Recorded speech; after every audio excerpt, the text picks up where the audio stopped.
work, guys. Anybody want to tell me what they heard or what they felt? Felt like moving around. Mm-hmm. So your body like wanted to move? Yeah. And I'm happy because I controlled my body instead of moving around. Huh, isn't that cool? Did you guys hear what she said?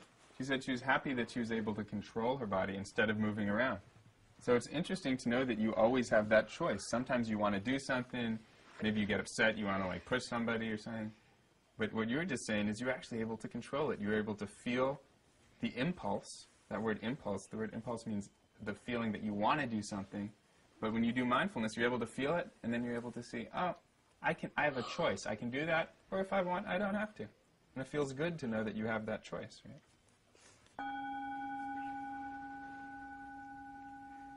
Keep listening.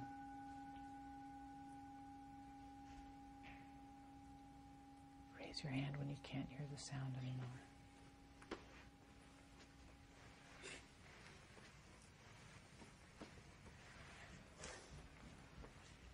All right. I'm curious how that felt for you.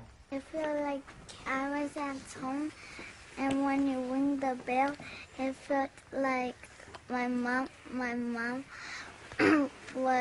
was cooking. Does it feel happy? Does it feel sad? It feels happy because then we can eat. So when you did that, it made you think of those things and you felt happy? Yeah. Okay, great. So if this is a boat and it's floating along and it wants to stop and it drops its anchor and it lands into the earth and the boat starts to drift away, what happens? It's yanked back. It's yanked back. Yeah. Can it go very far? No. No. The anchor for the boat is like your breath. Your breath is the anchor for your mind. Did anybody notice you were thinking during those 2 minutes? Yeah. Yeah. This is very natural. Every time we do this, you might notice thinking. Sometimes you might not. Maybe you focused on your breath the whole time. But often, we're going to notice that we were thinking. And when we remember it, that's when our anchor pulls us back. So your breath is like your anchor for your mind. You're paying attention to your breathing, and your mind starts to float away. And depending on how long your anchor rope is, your mind might go kind of far, and then you notice it, and you bring it back to your breathing. And every time I come, we'll practice this for a little bit. So right now, we're not actually talking about the raisins. We're just looking. And what I want you to notice is the difference between the two raisins. Here you go. And take a sniff of your raisin. So raise your hand when you'd like to share what you're smelling. Yes. Maple syrup. It smells like maple syrup. I agree with him. What I'd like you to do is pick up one of your raisins and put it up to your ear and squish your raisin over and over again and see if it makes a noise. It does make a noise. Does it make noise? If yours doesn't, you can try your other raisins. Sometimes they don't make the noise. Mine makes Try a the- little squelch noise. What's it sound like? Yeah. Yeah. Oh, it sounds like the little crunching sound. Like crinkly? Yeah. So hold your raisin out. Open your mouth and put it in, but don't chew it. Now let your eyes close, and I want you to take a whole minute to chew your raisin. And while you're chewing it, notice how it changes from the beginning to the end. Where in your mouth are you chewing it? Well, when I bit it, it like split apart and it became sweeter and sweeter. Okay, so you notice So, it. yeah, it was kind of interesting. Yeah. Had you ever noticed that about a raisin before? Not really. Okay.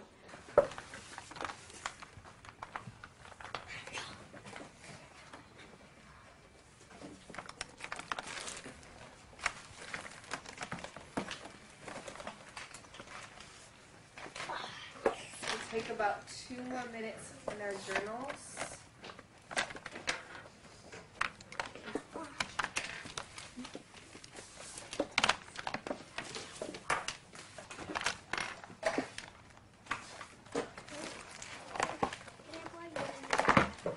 Do you ever use mindfulness when it's hard to fall asleep? Yeah. And what happens? What do? You lay in bed and you focus on your breathing? Yeah. And what happens? but then I go to sleep. Then you go to sleep? Yeah. Did you have an understanding of what she was learning? On relaxing, No. think before you act, Yeah. you know? Yeah. No. And Have. I noticed the difference in many ways. How so? Yeah, in many ways. Now she gets mad and everything, but she calms herself faster now. Huh. She found a way that she can actually be more calm. When before it was like a big drama all the time. Now, if the drama was like 30 minutes, now it can last just 10 minutes, and she would just relax. Uh-huh. I've been using mindfulness. It helps me a lot of time. Just helps me get calmer, and it just makes me feel much more relaxed. And I can do my homework faster, more just focused on everything I'm doing and more aware of everything. Mindfulness does that. It gives you the space to think about how to respond to things differently.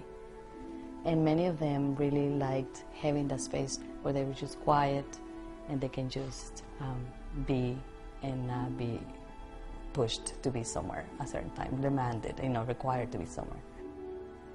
It really worked for them.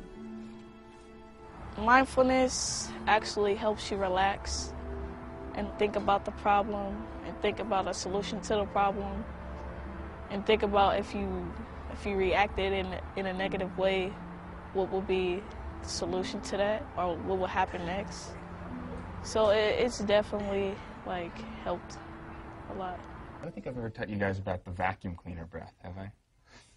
The vacuum cleaner is when you breathe, being able to relax. If you're upset at your brother, if you're frustrated with an assignment, whatever it is, when we're frustrated, our body gets really tense.